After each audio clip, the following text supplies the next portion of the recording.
Bienvenue sur Africa 24 dans cette nouvelle édition du QG News. Au sommaire de l'actualité, au Gabon, la dépouille de l'opposant André-Ba Obam, décédé le 12 avril dernier au Cameroun, est arrivée ce mardi à Libreville, capitale gabonaise. L'Union nationale organise à cette occasion les funérailles nationales de son secrétaire exécutif. Le président nigérien a convoqué les cadres des armées pour coordonner les efforts contre Boko Haram, une décision qui fait suite à l'attaque menée par la secte islamiste ce samedi 25 avril sur l'île de Karanga. La Sierra Leone, le Libéria et la Guinée mènent de grandes campagnes de vaccination pour protéger des millions d'enfants contre des maladies mortelles. En première ligne figurent la rougeole et la poliomyélite. Mais avant de développer ces titres, un mot sur la coopération entre la Côte d'Ivoire et le Libéria. Les deux pays tiendront une réunion consacrée aux réfugiés en juillet prochain à Guiglo, en Côte d'Ivoire. Cette information a été rendue publique ce lundi 27 avril par le président ivoirien Alassane Ouattara au sortir d'une séance de travail avec son homologue du Libéria, Ellen Johnson Sirleaf, au terme d'une visite d'amitié et de travail de 48 heures de cette dernière à Abidjan. André-Ba Obam s'est éteint le 12 avril à Yaoundé au Cameroun. C'était l'opposant numéro 1 du Gabon, pays d'origine. Sa disparition laisse un vide que ses anciens compagnons de route auront du mal à combler. Et ce mardi, un dernier hommage lui est rendu. Jean-Célestin Idjangé. Début des obsèques officielles de l'homme politique gabonais et opposant André-Ba Obam ce mardi 28 avril. Une marée humaine émue de compassion a envahi l'aéroport de Libreville. L'avion s'est posé dans la mi-journée ce mardi. C'est dire si le rapatriement de la dépouille du secrétaire exécutif de l'Union nationale était attendu dans cette capitale gabonaise pour un hommage des populations locales. Le décès d'André-Ba Obam après une très longue maladie est une grosse perte. C'est lui qui était le catalyseur de la vie politique gabonaise de ces 10-15 dernières années. D'abord au PDG, où il a passé près de 25 ans, aux côtés de Omar Bongo. Et puis dans l'opposition, qu'il a rejointe en 2009, à la suite du décès de Omar Bongo. Avec Ba Obam, j'ai été des deux côtés du miroir. Parce que lui au PDG et moi dans l'opposition, je comptais parmi ses plus grands contempteurs, je l'ai critiqué. Et puis après, je suis devenu son ami. Quand il est passé dans l'opposition, quand il nous a rejoints dans l'opposition en 2009. À cette occasion, j'ai découvert des facettes de l'homme que je ne connaissais pas. J'ai appris à l'apprécier et c'est pour ça que je peux parler de perte immense pour le paysage politique gabonais. Véritable figure de proue de l'opposition, il laisse derrière lui un héritage politique immense qu'il faudra savoir gérer. Tous ceux qui ont suivi sa campagne à l'élection présidentielle de 2009 ont retenu une chose. C'était un homme qui prônait les valeurs démocratiques essentielles. Même au pire moment, quand on lui a volé sa victoire à l'élection présidentielle, à aucun moment, Ba Obam n'a eu des mots violents. Il s'insurgeait contre des gens de son propre camp, de notre camp, qui appelaient à la violence. Donc voilà en gros l'héritage politique qu'il nous laisse. Après, chacun fera en fonction de sa sensibilité. Et aussi en fonction du contexte. André-Ba Obam fut pendant 5 ans ministre de l'Intérieur de l'ancien président Omar Bongo jusqu'au décès de ce dernier en juin 2009. André-Ba Obam décide alors de créer son propre parti politique, l'Union nationale, qui est devenu le porte-flambeau de l'opposition gabonaise jusqu'à son éloignement de la sphère politique pour des raisons de santé. Décédé à Yaoundé, la capitale du Cameroun, le 12 avril 2015, André-Ba Obam luttait contre la maladie depuis 2012. Il avait 58 ans. Crise diplomatique inhabituelle entre Alger et Nouakchott. Un diplomate algérien a récemment été expulsé de Mauritanie. En réaction, Alger, qui estime que cette expulsion est incompréhensible et démesurée, a demandé à un diplomate de l'ambassade de Mauritanie de quitter immédiatement le territoire. C'est la première fois que l'Algérie et la Mauritanie se fâchent de cette manière.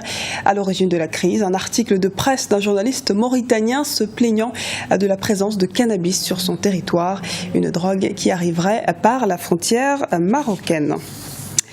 L'armée nigérienne a subi un revers conséquent de la part de Boko Haram au large du lac Tchad. Plusieurs centaines d'assaillants ont attaqué les 120 militaires nigérians déployés sur la zone ce week-end. Et pour répondre à cette attaque, le président nigérien Mahamadou Issoufou a convoqué les cadres des armées, comme nous l'explique Ibrahim Ndiaye. Le calme est revenu ce lundi sur l'île de Karamga, sur le lac Tchad, suite à une attaque ce samedi de Boko Haram contre les forces armées nigériennes. Une offensive de la secte islamiste qui aurait, selon certaines sources, coûté la vie à 48 soldats nigériens. Un bilan lourd que le ministère nigérien de la Défense n'a pas encore confirmé. Ayant toutefois confirmé l'attaque, les autorités de Niamey indiquent par ailleurs que les opérations de ratissage se poursuivent pour chasser la nébuleuse islamiste de l'île. La défaite militaire qu'a connue l'armée nigérienne sur l'île de Karamga est la manifestation que Boko Haram a toujours conservé sa capacité de nuisance.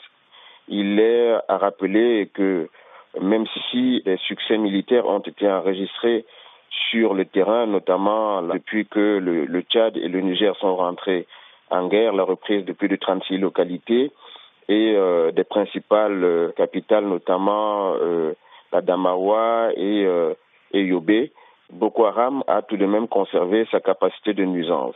Lors du sommet extraordinaire de la Communauté économique des États de l'Afrique centrale, le 16 février à Yaoundé, un fonds d'urgence à hauteur de 50 milliards de francs CFA avait été reversé au Cameroun et au Tchad en soutien à l'effort de guerre. Mais selon certains observateurs, une assistance financière n'est pas suffisante pour vaincre la menace djihadiste. Il faut, selon les experts, une meilleure coordination des efforts entre les pays de la sous-région, notamment en matière d'information. Ce qu'il faut retenir de cette victoire militaire de Boko Haram, c'est qu'il faudrait davantage que les pays qui sont rentrés en guerre, qui ont le droit de poursuite sur le territoire nigérian, à savoir le Tchad et le Niger, puissent davantage harmoniser leurs forces, davantage mutualiser leurs efforts et renforcer leur dispositif de renseignement et d'information.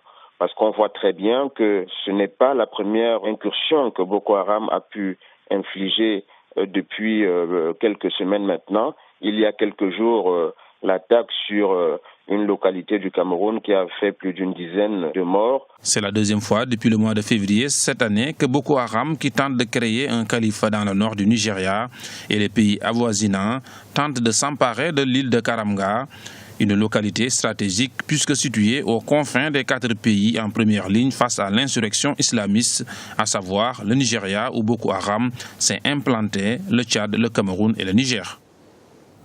On le voit, la menace Boko Haram reste très présente. Les corps de centaines de personnes ont été retrouvés dans la ville de Damasak au nord-est du Nigeria. Et ce d'après les indications, ce lundi 27 avril, des habitants et des responsables de la ville. Les corps ont apparemment été victimes des exactions de ces rebelles islamistes. Campagne d'immunisation contre la rougeole et la poliomyélite en Afrique de l'Ouest. Dans les pays les plus touchés par le virus Ebola, la Guinée, la Sierra Leone et le Libéria, l'épidémie a perturbé la livraison de ces vaccins. Aujourd'hui, ces pays se remobilisent contre ces maladies. Idelette Bissou. Campagne d'immunisation contre la rougeole et la poliomyélite en Afrique de l'Ouest. La Sierra Leone, le Libéria et la Guinée ont lancé des campagnes de vaccination à l'échelle nationale. Après la baisse d'enregistrement de cas de virus Ebola, les 3 pays les plus touchés par l'épidémie prévoient de vacciner plus de 3 millions d'enfants contre la rougeole et la poliomyélite. Une initiative qui nécessite une sensibilisation des populations. Certaines restent encore réfractaires au vaccin. Avec l'épidémie d'Ebola dans notre préfecture, on n'a pas pu faire les campagnes de vaccination de JNV. Mais maintenant que l'épidémie est finie dans notre préfecture, la population répond massivement à la campagne de vaccination. Dans les pays les plus touchés par le virus Ebola, la couverture vaccinale a été réduite du fait que les cliniques et les agents de santé étaient concentrés sur la lutte contre l'épidémie qui a causé la mort de 10 200 personnes.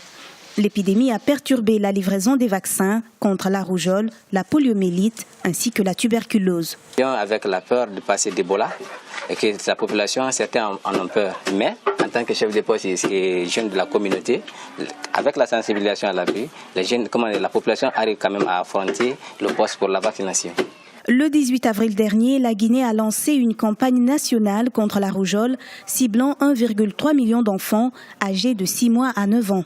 Au Libéria, la campagne de vaccination contre la rougeole et la poliomyélite à plus de 700 000 enfants de moins de 5 ans est prévue pour la période du 8 au 14 mai. Ce journal a été réalisé par l'ensemble de la rédaction. Merci pour votre fidélité. À retrouver dans un instant une nouvelle édition du QG News sur Africa 24.